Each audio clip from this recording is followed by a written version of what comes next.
Police arrive at the Ward home early one morning and find Diane lying covered in blood on the floor of the master bedroom, dead from a gunshot wound to the head. Her husband, Bob, is telling investigators at the scene what he'd already told the 911 operator. I just shot my wife. Sir, did you purposely do this? No. Or was it an accident? It was an accident. What exactly happened? The gun just went off. The real estate tycoon says he walked into the bedroom to turn in for the night, shocked to find his allegedly depressed and intoxicated 51-year-old wife, Diane, holding his .357 Magnum. And Bob says the weapon accidentally fired while he struggled to get it away from her before she could kill herself or him or the both of them. But police handcuffed Bob at the scene of the shooting before taking him in for questioning. Your wife is deceased. At this time, we're preparing a search warrant to search your house.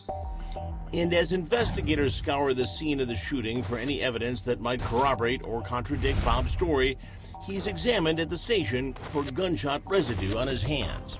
Have you washed your hands this evening? I have not. Police find red stains on other parts of his body and his clothes. Is it blood? It's pink. It's kind of really pink, though. You were drinking wine, right? She was. It looks kind of more like wine than blood. That's what's on the back of my shirt, too, I think. Possibly spilled as Bob and his wife wrestled for the gun. It's a nightmare. But those few words are about all detectives are going to get from Bob when he declines to answer any more questions without a lawyer. Do you have an attorney that you can... Yeah. Now, police leave him alone in the interrogation room to call friends and family, whom he tells more than he told investigators. I just tried to get the gun out of her hand, but I haven't told them anything at all. But he's still not giving away many details. I probably can't tell you anything right now, other than that she's dead. And it was an accident. And I will tell you more about it later. But, you know, it was a very tragic accident.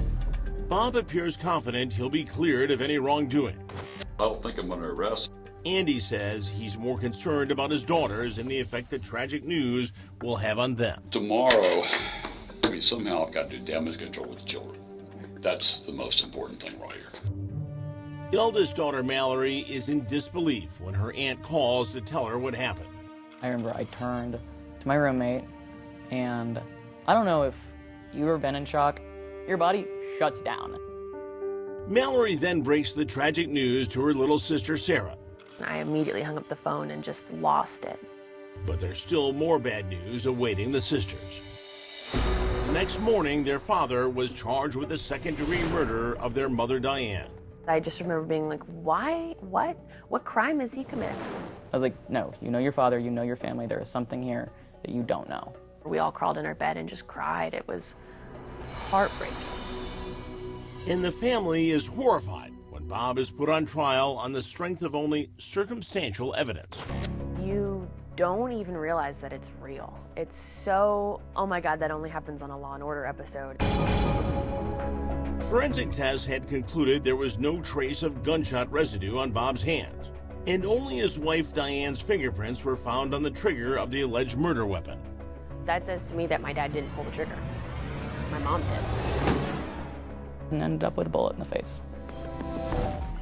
And Bob's prints were reportedly only found on the barrel of the gun, supporting the defense's claim that he had taken it out of his wife's hands after the shot was fired, before placing it on the nightstand beside their bed, where it was found by police.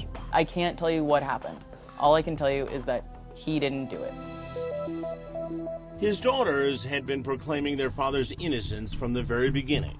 There's no way in the world that he would ever do anything to hurt her or anyone in his family. But the prosecution insists he did, pointing to his own words and demeanor after his wife's shooting. Okay, what's going on there? I just shot my wife. Prosecutors say his cool, calm, and collected manner on his 911 call and in phone conversations with friends and relatives from the station certainly didn't appear to be that of a man who just tragically lost his wife and the mother of his children. But there's nothing to be worried about other than my wife is dead. But prosecutors say Bob seems more concerned about the welfare of the family pets than his wife's death. she's dead. And I need you, if you could, to go over to the house and take care of the dogs in the morning, if you could do that tomorrow. Bob's daughters believe he was simply in shock. People want to sit around and talk about my dad's reactions and why wasn't he screaming and crying and doing this and doing that. That's not what you do when you're in shock. When you're seeing someone bleeding out, your wife who you love, how will you ever know what you're going to be able to say? You can't prepare for that phone call. Where is your wife? She's in the forward master bedroom. But prosecutors present the jury with what appears to be a compelling motive for Bob to murder Diane, alleging that he wanted to silence his wife, killing her just 3 days before she was to testify in a bankruptcy fraud case that had been brought against him. That's a ridiculous theory. And that's all it is. He would never hurt her. He had no reason to. And she didn't know anything about the company, so he had nothing to be concerned about. Daughter Sarah also scoffs at allegations that her father stood to collect on a $50 million life insurance policy he held on Diane. There was no life insurance policy when she died, so the life insurance never got paid. So then it was canceled. Next, the jury delivers its verdict, and it sparks a chain of dramatic events, culminating in the discovery of a chilling letter found in Diane's own closet. I don't know how it happened for me to end up like this. It's Judgment Day for Bob Ward. After weeks of testimony, would jurors believe the shooting death of his wife was accidental or intentional? His daughters were not ready for what happened next.